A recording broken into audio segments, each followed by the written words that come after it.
An Eulogy by Son Ray Liu, July 7, 2021. Hello everybody. I'm very sad to have to speak under these circumstances, and I know that I haven't had the chance to talk with everyone, but I hope that one day, I'll come to know how each of you remembers my mother. I'll honestly say that I don't think my one speech can in any way encapsulate my mother's life, or summarize my experience with her. I have so many stories to share about her, but today, I'll just mention a few, and what she meant to me.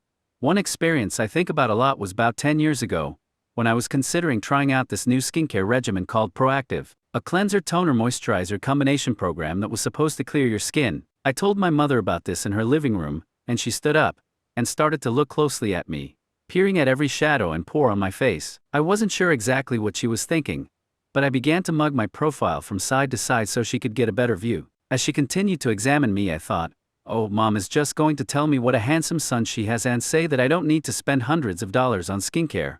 But a full minute later, she looked at me and said, Ray, I think you need something stronger than Proactive, and I laughed. This situation brought out three qualities that are top of mind when I think of her.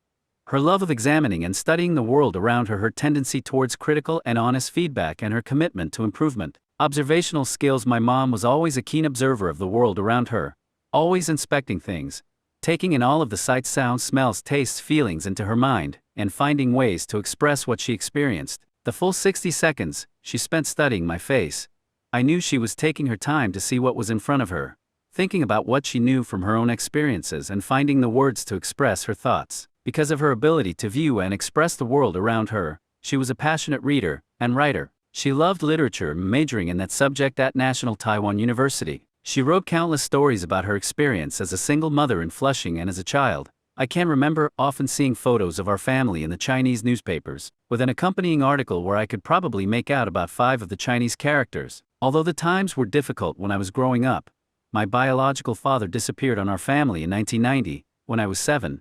There was always a great deal of joy, which was something else she was known for among her friends. It was always patently clear that she loved being a mother to BB and me, and she was always fully present in the times she spent with us, and would do her best to get a full picture of all that was happening around us. Ever after her breast cancer diagnosis, we would take vacations to various locations around the world, and she would always focus on how lucky we were to have those times together. And I knew that she was very attuned to what we were experiencing at those very moments in time. The one single job she enjoyed the most in the world was being a grandmother to her grandson, Aiden, whom she loved studying the most. She would constantly watch him closely to look for the various qualities that he would display. When he was a baby, there were times when she would stop by to drop something off or pick something up, but then wouldn't leave, because she would keep taking photos of him from her iPhone and was constantly finding some new angle or light to look at him, which she thought made him extra cute. Even in some of her last days, she would still express her experiences of the world to those around her and look forward to texting her friends online or WeChat.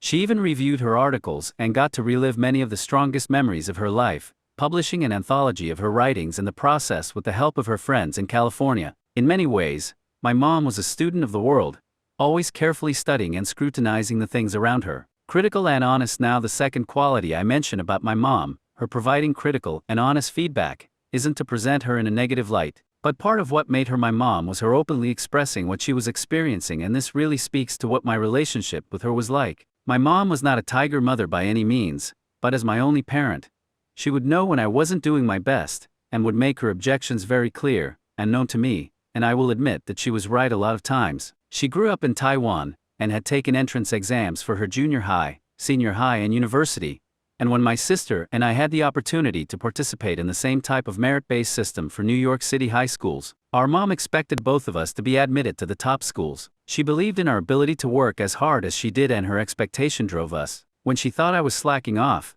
she would tell me. If she thought my grades weren't up to what she believed my potential to be, she would let me know. And looking back, it was clear that she was expressing what was on her mind as honestly and openly as she could. She pushed both BB and myself to attend Stuyvesant High School in Manhattan, to do well in all of our classes, to graduate from Ivy League schools, and to fulfill our potential in our professional and personal lives. And her constant pushing definitely drove me and my sister to do better for ourselves. Now for her part, our mother would also often complain openly about many things besides just my own laziness, or not studying. If the food or service wasn't up to par at a restaurant, she would let someone know. If her significant other, Ben, wasn't doing something she wanted to, she would tell him. One time she even complained to our elementary school principal that she thought our Christmas holiday show was just too boring to watch. And in total fairness, it was a terrible show.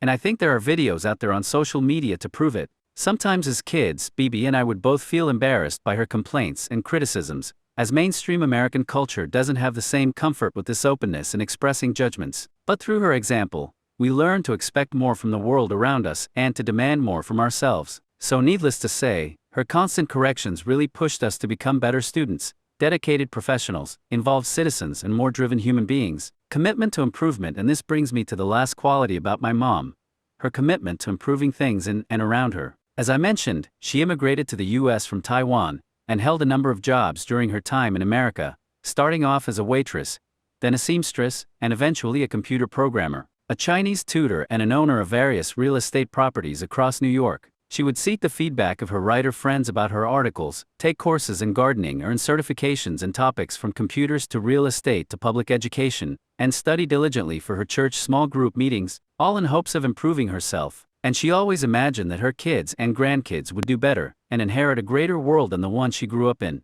My mother tried the best in everything she did and always wanted to improve. She sought to help those around her, and even in her final days, she gave me advice on how I could better advance my personal relationships and navigate my way through the industries I work in. In conclusion, now because of many of these qualities I mentioned, her observations, her criticisms, and her desire for improvement could lead us to sometimes not always agreeing with one another. I think many kids could take the story about the skin program I shared at the beginning and feel hurt. But I actually wasn't. I knew my mother, and we could both see the humor in our ways of interacting with each other. My mom and I loved each other, and we knew that fact. She wanted the best for everyone she held close to her heart. She would observe the world around her, say what could be changed, and strive to make those changes a reality. Her best intentions were always with me, and are something that I feel to this day, and will carry with me forever. I will miss her warm, radiant smile, her boundless energy and enthusiasm, and her strength in pushing me towards better things. I will feel her loving presence in every future adventure and new experience I have. I will forever be grateful to have had her as my mother in this lifetime, and I can only hope that she touched your lives in even a small fraction of the amount that she did mine. I'm so grateful to you all for being a part of her amazing time on this earth, and hope you won't forget what she was able to accomplish during her 69 years of living. Thank you all.